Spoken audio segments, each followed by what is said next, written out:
Hello and good day, geometry. I have my usual intro of introducing the objective, but before I go any further today, I want to stop and give you a moment to make sure that your calculator is in degree mode.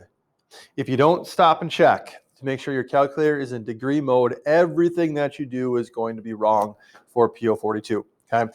Because with using sine, cosine, tangent, those three buttons on your calculator that you probably asked your teacher about when you're in third grade or fourth grade or whatever, what is sin, cos, and tan?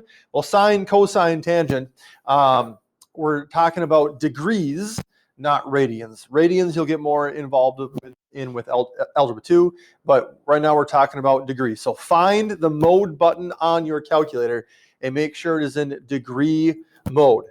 Okay, on the calculators that most of you have, you're looking for either a little d in the corner for degree, or perhaps it says DEG for degree.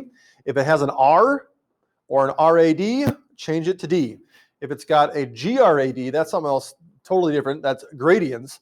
Okay, change that to degree as well. So stop, take a moment, make sure that your calculator is in degree mode. Okay, so the whole deal with sine, cosine, tangent, remember this whole unit is finding information about right triangles. We've talked about the Pythagorean theorem, which we can use when we're looking for a third side, when two sides are known. We've talked about 45, 45, and 30, 60, 90 triangles, which are special triangles that have very distinct relationships between their sides. They're in the ratio n root 2 for 45, 45, or n root 3, 2n for a 30, 60. Well, it turns out there are also ratios for all other types of right triangles, such as a right triangle with acute angles of 17 and 73, or a right triangle with acute angles of 40 and 50. Those ratios, though, aren't quite as easy to work with as what we have for 45, 45, and 30, 60, 90 triangles. So instead of memorizing and learning all the different ratios for all the different types of triangles, people long before you developed them, and we call them sine, cosine, tangent. Okay, sine, cosine, tangent. Your calculator has been programmed with these ratios for these types of triangles, and all we need to do is set up the proportion, the correct proportion, to solve for the missing side. Okay, so sine ratio. The sine ratio is the opposite side over the hypotenuse. And when we talk about opposite side, we are referring to the side opposite the angle that we're using. And we'll get more into that in a little bit. But when we talk about the location of sides, opposite, next up is adjacent, we're referring to from the angle that we are using. Cosine is the ratio adjacent over hypotenuse. Okay, and of course the hypotenuse is always the hypotenuse, regardless of which angle that we're using. It's always the longest side, always across our 90-degree angle. Okay, but opposite and adjacent refer to the legs, and they're going to be interchangeable depending on the angle that we're using. And tangent is the ratio of opposite over adjacent. So you can see that of our three kind of words that we're using here, opposite, adjacent, and hypotenuse, two of the ratios involve opposite. Notice it's always the numerator. Two of the ratios involve the hypotenuse. Notice it's always the denominator. And two of the ratios involve adjacent, and one is in the numerator and one is in the denominator. This SineCosine refers to sine, which is opposite over hypotenuse, cosine, which is adjacent over hypotenuse, and tangent, which is opposite over adjacent. So if you hear someone say SineCosine, they're referring to sine, cosine, tangent. And if you think about that SineCosine, it can help you remember, what's the ratio for sine again? So, S-O-H. Oh, opposite over hypotenuse. Okay, so that's what that's all about there. But let's go ahead and practice this. I understand that you've got some experience with it. That will be helpful. And these are the 6 steps that we're going to be using here to solve for side x in the triangle that we have here. And just looking at the triangle, we can't use the Pythagorean theorem here because we only know one side. Okay, we need two sides known to use the Pythagorean theorem. We can't use 45, 45, and 90 or 30, 60, 90 here because we have a 56-degree angle. That is not 45, nor is that 30 or 60. It's close, but not exact. So we're using sine, cosine, tangent. And the first question that we want to answer here is from the angle that we know, which in this case is that 56-degree angle, what is the location of the side that we know? And when we talk about location, we're referring to, is it the opposite side? Is it the adjacent side? Or is it the hypotenuse? So what is the relationship between the side that we know, which is that 13 side? Is that side opposite our angle of 56? Is it adjacent to the angle of 56? Or is it our hypotenuse of this right triangle? Well, adjacent means next to, and that side of 13 is next to our angle of 56. So it is the adjacent side. The second question, again, from the angle that we know, which is again that 56-degree angle, what is the location of the side we want to find? Well, in this case, we're looking for the side of x, and it's obviously not going to be the adjacent side because we already used that one. So essentially, we're deciding, is side x opposite our 56-degree angle, or is it the hypotenuse of the triangle? Well, it's clearly not the hypotenuse of the triangle because our hypotenuse being opposite our 90-degree angle, we can easily identify that. And if we kind of draw an arrow out from that 56-degree angle, I'm still erasing here, from that 56-degree angle, x is the opposite side. So the location of the side we know is adjacent to our angle. The location of the side we want to find is opposite from the angle. Okay. Step 3, which ratio includes the two locations? Which ratio includes the adjacent and the opposite? Well, that is going to be tangent, which I will abbreviate tan. And the tangent ratio is specifically opposite over adjacent. So even though I've got adjacent listed first in my list of questions here, when I use this tangent ratio, I have to make sure I'm following it the way it's supposed to be used, which is opposite over adjacent. We'll get to that setup here when we talk about step 4. Okay, and I even mentioned it here. Make sure that the side to side part, the side over side of our proportion is in the correct order. So set up our proportion. The ratio of the angle over 1 is equal to side over side. So the ratio that we're using is tangent. The angle that we used is 56. So that's the first part of it here. Tangent ratio, 56-degree angle, and that is over 1. And that's equal to, remember the tangent ratio here is opposite over adjacent. The opposite side is identified as x. That's what we're trying to find. The adjacent side is 13. Kind of goes back to the questions that we answered in steps 1 and 2. We just have to make sure we put it in the correct order.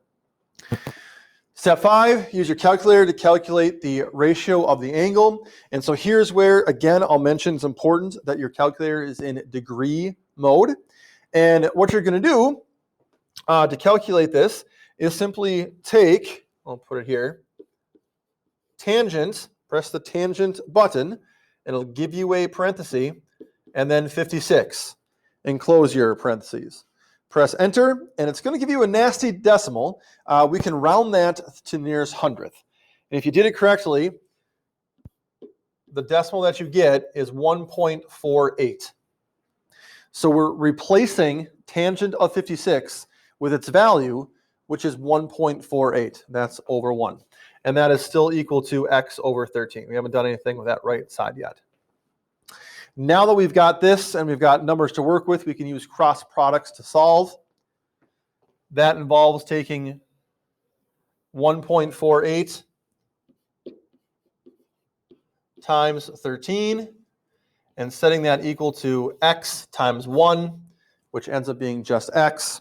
And so 1.48 times 13 is 19.24, and that is our value for x, 19.24.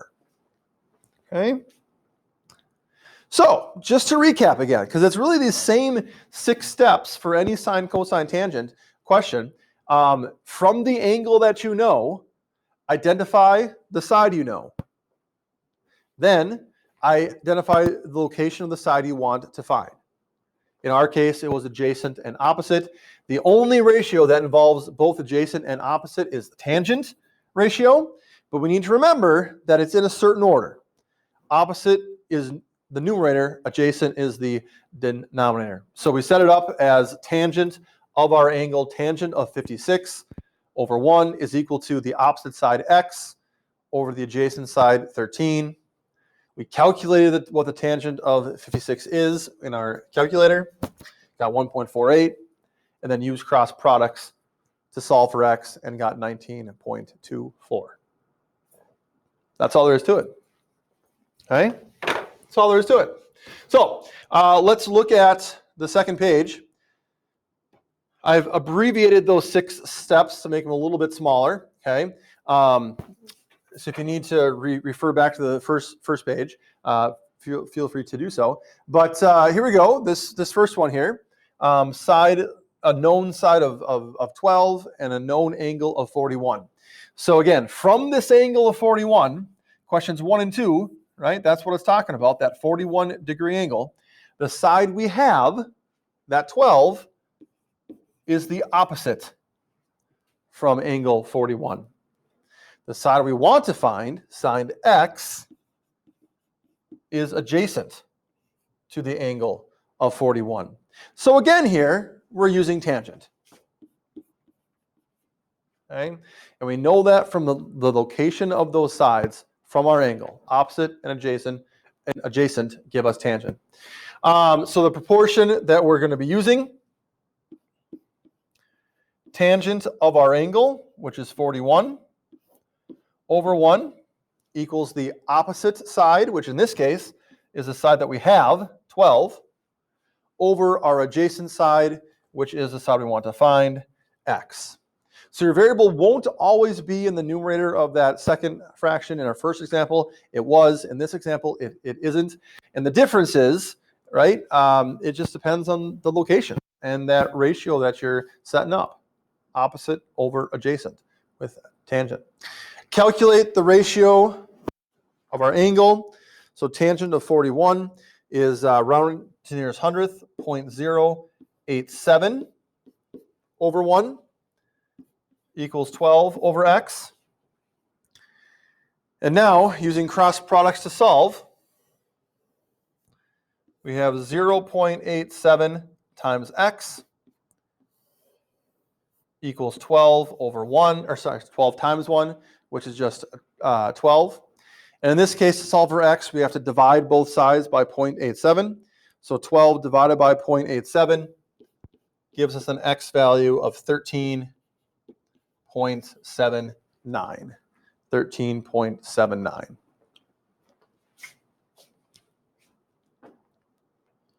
Okay. Let's scroll down a little bit, see what other triangles we can find here. Other ones to do. And let's look at the last one. Look at the last one here. Okay. We've got the side we have, and we're going from our 39-degree angle here. So the side that we have is that 26, and in this case, it's the hypotenuse. We know it's the hypotenuse because it's the longest side. It's opposite that 90-degree angle.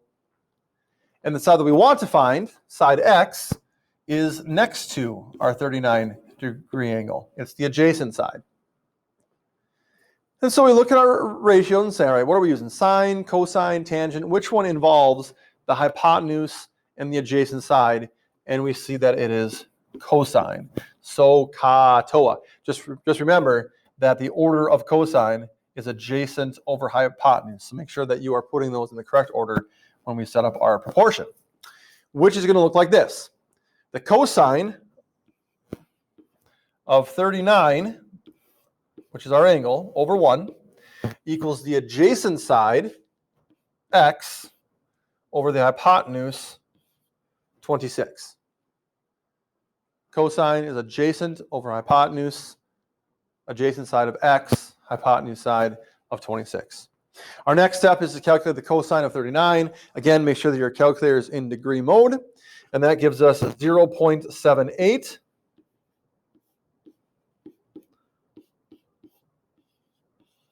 equals x over 26.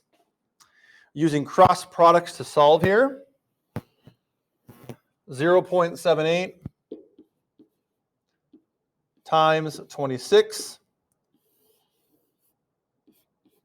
equals x over 1, or just x. And 0.78 times 26 is 20.28, which is the value of x. And we can kind of check our answer here. I mean, does this answer make sense? You know, yeah. I mean, it's got to be less than 26, right? Because 26 being the hypotenuse, that's for sure the longest side. 20.28 is less than that, so it can be one of the legs. So it makes sense in that regard. Okay.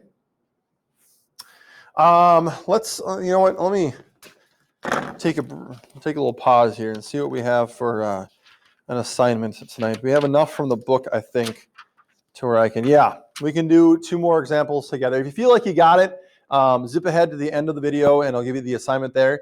If you want to watch a couple more, then just sit tight and we'll go through the other 2 on this page.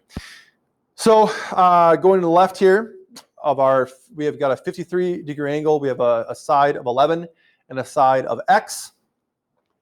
In this case, the side that we have from that 53-degree angle is the opposite side, right? If we draw a line out from that angle, we hit the 11, and so that is opposite our given angle. And the side we want, well, looks like the hypotenuse to me.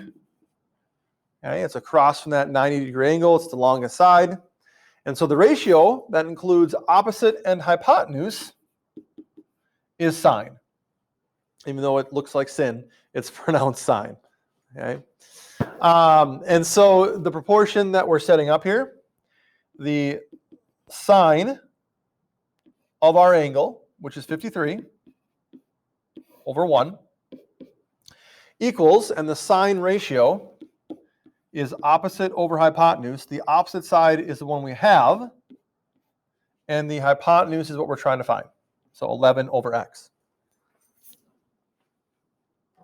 Next, we calculate what the sine of 53 is, and I get 0.8 when I round it to the nearest hundredth, or 0.80 if you want to put that. So 0.8 over 1 equals 11 over x. Using cross products to solve here, I've got 0.8 times x equals 11 times 1, which is just 11. And now to get x by itself, I need to divide both sides by 0.8. So 11 divided by 0.8, x is equal to 13.75. And again, we can kind of just, quickly check this in the sense that, does that side length make sense? Obviously, a negative answer wouldn't be any good here, right? We certainly don't want an answer that's less than 11, because if we're looking for the hypotenuse, it must be the longest side. And so it at least has to be greater than 11, which it is. Okay. Let's do the last one on this page, the one we have not yet tackled, the one up top here. Okay. Feel free to pause the video at this point, do it yourself, and then watch the steps, check the answers, see if you do it correctly. I think that's a fantastic idea. So if you want to do that, go ahead and pause it. Otherwise, we will just carry on. So from our 58-degree angle, that's what we're using there. The side that we have is opposite that. And the side that we want, side x, is adjacent to our 58-degree angle, which means that the ratio that we're using here is tangent. SineCosineTangent. Opposite over adjacent for tangent. The proportion that we're going to set up, our ratio of our angle, tangent of 58 over 1, equals the opposite side, which is the side we have, 22, over the adjacent side, the side we want, which is side x. Now that we got this set up, we're calculating the tangent of 58, which is 1.6 when rounding to the nearest hundredth. So 1.6 over 1 equals 22 over x. Using cross products to solve. 1.6x equals 1 times 22, which is just 22. And so to get x by itself, we're dividing both sides by 1.6. And 22 divided by 1.6, x equals 13.75. Didn't we just have a 13.75? Or is that 13.25? It was 13.75. Well, hot diggity. I'll be surprised. So 13.75 as a value for x. Does it make sense here? Well, we don't have a hypotenuse to compare it to, but we do see that it is the shorter leg of this triangle, right? If this angle, this acute angle that we're given is 58 degrees, that means that this has to be 32 degrees because those two angles have to add up to be 90. And like we learned in the hinge theorem and other things that we've talked about, the longer sides of a triangle are across from the larger angles. That's why the hypotenuse is always the longest side. It's always across from the largest angle in a right triangle. So our given side 22, it makes sense that it's bigger than 13.75 because that angle 58 that it's across from is bigger than the 32 degree angle, which is what 13.75 is across from. So confident that we did it correctly, and there we have it. So there's sine, cosine, tangent for you. Hopefully it kind of jibes with what you've learned in the past. Similar steps here, but it's knowing those ratios, sine, cosine, tangent, set up that proportion to solve. Well, I do have some practice for you to do. This is going to be due next week when we meet on Monday. Starting on page, starting on page 469, I would like you to do 6. Nope. Hold up. Let me rethink this. On page 470, 18 through 20. 18 through 20. Page 470.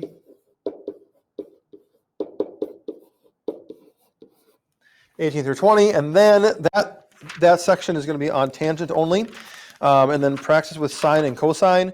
Let's look at on page 478.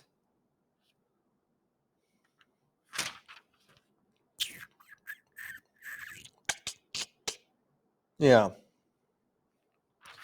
478, 19 through 21. Page 478, 19 through 21. And that will be all the homework. Okay, so this will be due Monday when we meet together. Thanks for watching. Have a nice day. That'll tell you math. Don't forget to like and subscribe.